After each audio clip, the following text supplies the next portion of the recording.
Hi Aries, welcome to a tarot reading for 2020. It's Rena here. This is from tarot.com, the year ahead tarot spread, and I will lay out the cards and tell you what each means after I've done so.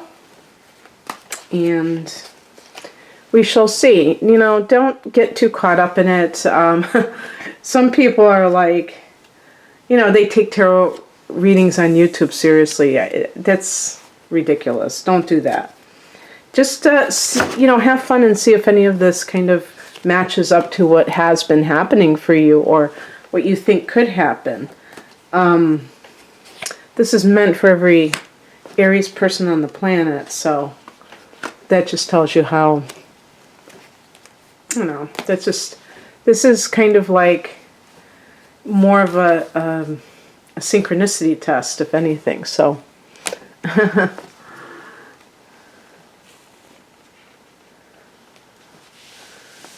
And just to kind of contrast that, I do offer, I've been offering 2020 astrology readings, and the link to that reading is below, the information for that reading. And the difference is that when I'm using your natal chart, it's a completely different situation than pulling some cards that are supposed to be for everybody. And it really does, it goes with your time of birth and things like that. So that's the difference between these types of readings. This one I'm doing because I think that it can be interesting to look at certain themes that might or might not be true for you, because some of them are from the past and you can kind of say, is this true? For instance, the first card is Sunset, lessons from your previous year. We have the Tower card. So for Aries people, did you have any kind of you know, surprises that were thrown at you? Uranus, I believe, went into Taurus back in March, if I'm not mistaken. I mean, it was in and out. It had gone back into Aries. So while it was retrograding back in Aries, it is possible that some people, and this would have been at the beginning of the year, and definitely in 2018, that some people some Aries people may have experienced surprising things that they were not expecting in their life in general, because this would have been your first house. And also, you know, you have like so many transits in Capricorn that square to your sun or your rising sign. You have Pluto, you have Saturn, you have the South Node. So the squares, and this is coming from your career sector. So if you have felt like you've been through a war when it comes to career matters, Aries, then I totally understand, you know, based on astrology, why that might be the case. So in terms of lessons, what does that mean? It means that there's no guarantees in life. It means that you have to accept the fact that change can come at a moment's notice. And, you know, the best thing is, like, you know, because the Tower can kind of throw everything into disarray, but for people who already basically have their lives together, I don't think it affects them as much. You know how you hear sometimes people say, I lost my job and then everything just like fell apart. Well, chances are they were precariously, you know, kind of living life to begin with. So that when one thing went wrong, like they lost their source of income, they didn't have any kind of safety net. You know, they hadn't saved money. They didn't have, you know, a plan B. And then everything just kind of collapsed. But you can live life in a way where even if a bad thing happens, it's not going to mean that it's going to have a snowball effect. So that might be something that you also realize, is that you have to have your life together enough so that if one area kind of like collapses, you still have other things good in your life. So anyway, that's that card. And or when I say good, I mean stable, that you still have stability. The second card is the horizon, what you can expect in the next year. And we have the Nine of Wands. This can be a card where this can be about like having stronger boundaries. And for some of you, the Tower may have meant a relationship that just, what's the word? I was going to say disintegrated, but I meant completely,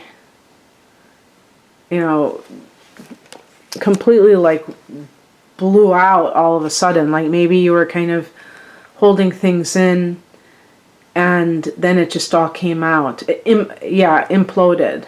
That's what I meant. So it's like you can learn from those experiences by being more aware of when you are not getting along with somebody, that you talk about it right away so that it doesn't just build up and then, you have an argument and then one person just leaves right away. And same within the workplace. It's like setting boundaries ahead of time lets people know, where your tolerance level is. And that's a good thing.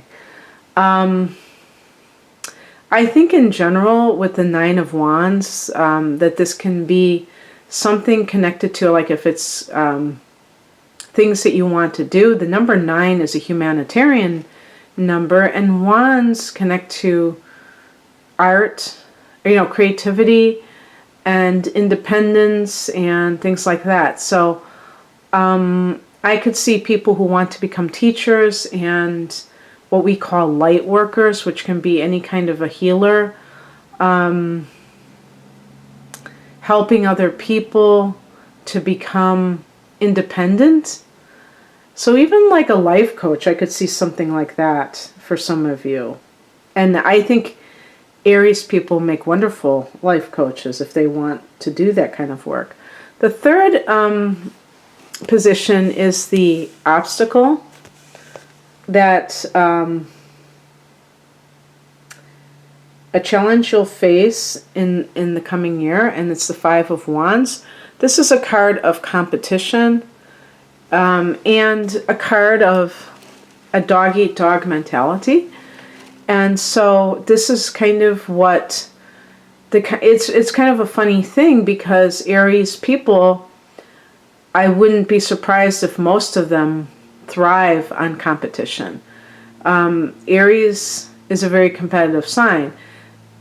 And the problem is when you're competing is that there's a belief that there are winners and losers.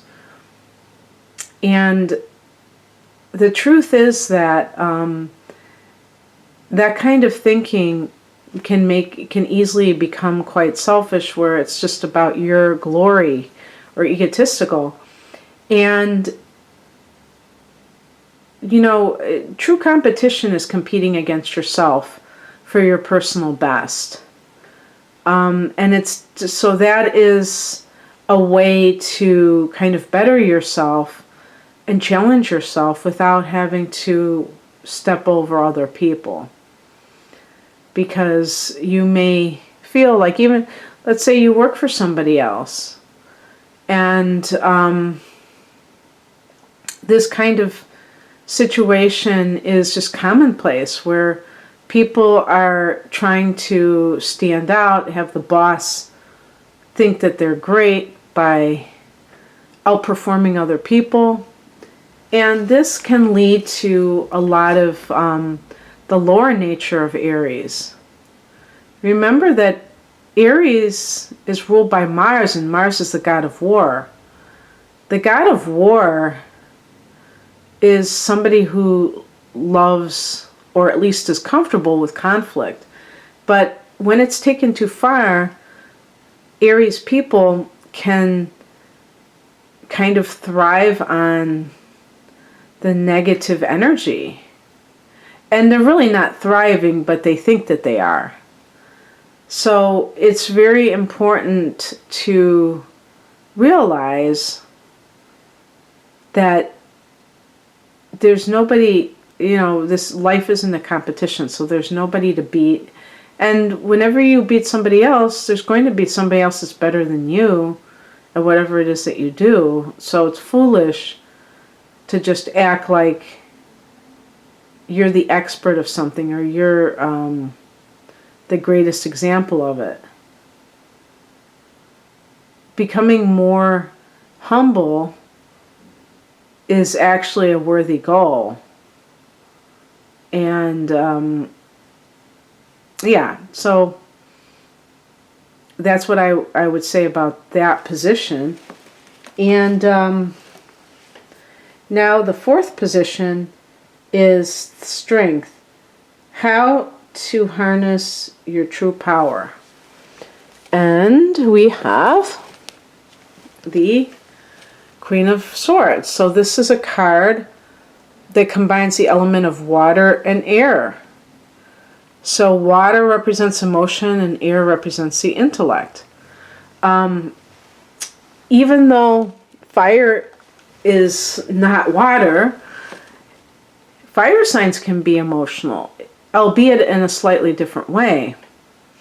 So your power, Aries, is not to allow your emotions to overtake you in 2020. And especially if you have been experiencing some unwanted surprises, maybe going back as far as 2018, you may be like, well, what am I supposed to do? I'm not a zombie. Of course I'm going to be upset. And that is perfectly fine if something has happened that you don't want in your life. Expressing it is great. The only thing is where is the, what is the end game? If you're trying to become more, well, I would say in this particular case, this is about getting your feelings under control and not being too like haywire, because you're kind of like, when you get emotionally charged up, at least what has happened for me is that it's like my brain freezes or just isn't functioning to its highest capacity, to say the least. And that can, adversely affect the decisions that you make and just your basic ease. So,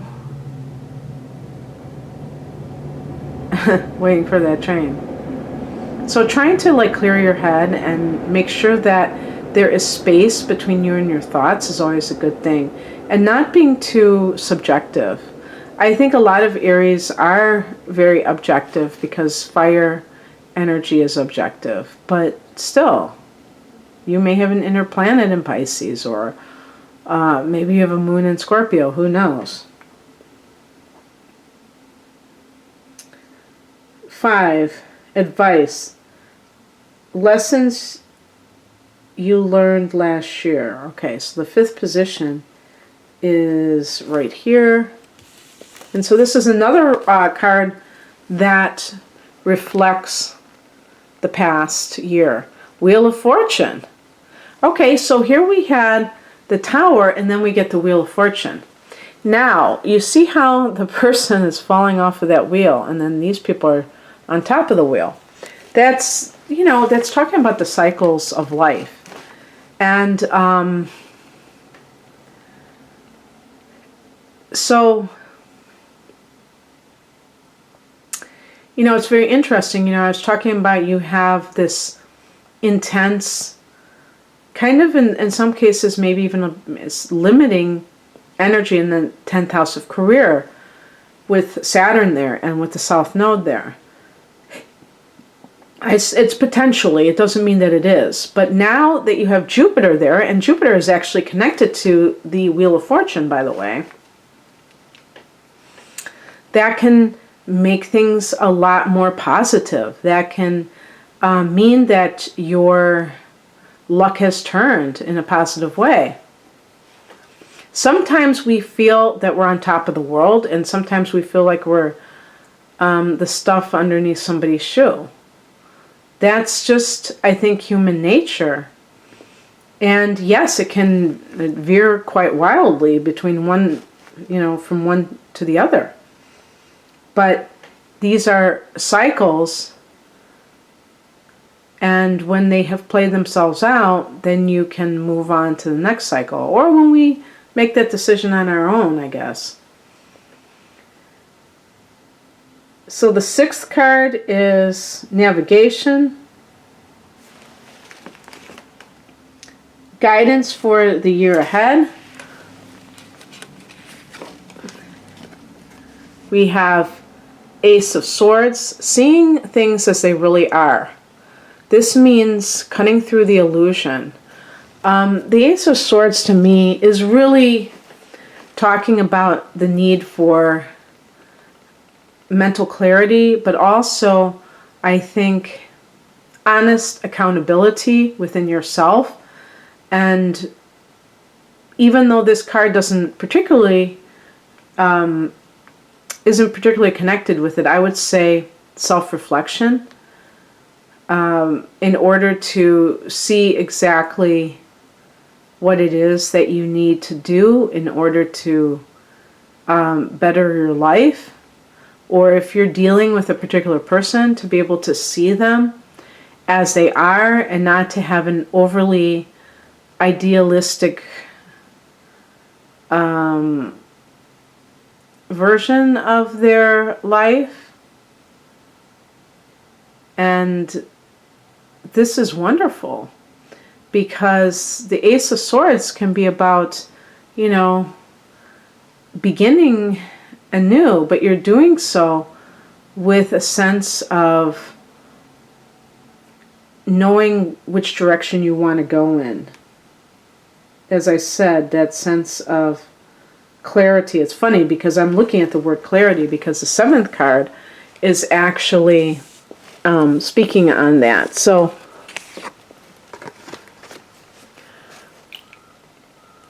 this is the card called Clarity, your personal theme for the year.